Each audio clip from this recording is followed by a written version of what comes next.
Assalomu alaykum og'alar, bizani uzoq yaqindan kuzatib turgan obunachilar. Bugun 15 yanvar 2026-yil egalaridan arzon narxlarda sotuvga yosh o'kitchalarimiz sotuvga qo'yildi. Manzil Xorazm viloyati Shovot tuman Cho'qli qishloq Oyyoqiy mahallada.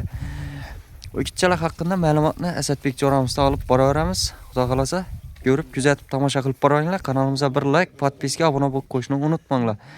Asadbek kanal o'kitchalar haqida assalomu alaykum. Yaxshimisiz? Yaxshimi? O'kitchalarimiz haqida bir qator bir ma'lumotlarni berib o'tsangiz, yegim ichimlari, bo'ylari haqida. Ha. Sog'lom axı. Pisatligancha beramiz bu mollarni. 3 kun hafta atrofida, to'g'rimi? Qizil o'kitchamiz bo'ylari 1.15-1.20 atrofida bor ekan buni.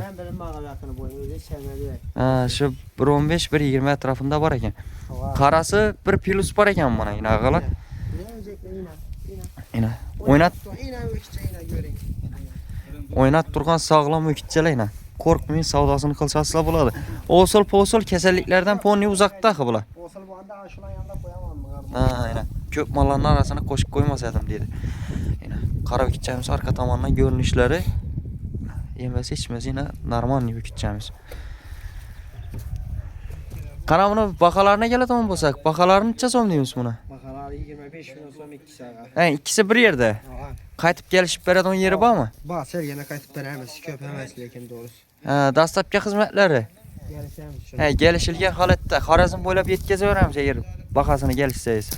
Bahosini umumdan gelish pulmida, gelish shappa turib o'zi gelib ko'rib turib, nesa. Molda eddinni-da u, ne, dastlabki xizmati. Eddinni olsa shopir to'lib beramiz, o'zi gelishadi. Shu, ava, shopir mashina to'lib bersangiz, bo'ldi. Bu yaqini gelishadi. Ina ag'alar dastlabki xizmati o'zlaringiz bo'ynasa bo'ladi, agar sal uzoqroqda bo'lsasizlar.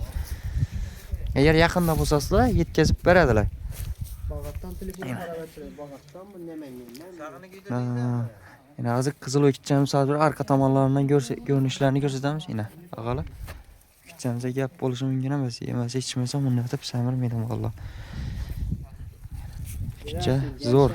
Qimmat emas mollar bozorda. Ina bozordan bemalol arzonatib beraman dedi, ko'nglini topaman dedi. Telefon nomerlarini bir qator aytib o'tsangiz, Asadbek. 93 dan 411 2373.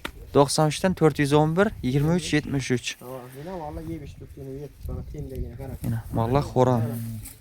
Gap bo'lishi mumkin emas. O'ta xo'roqda ana. Ina o'ta xo'r dedi.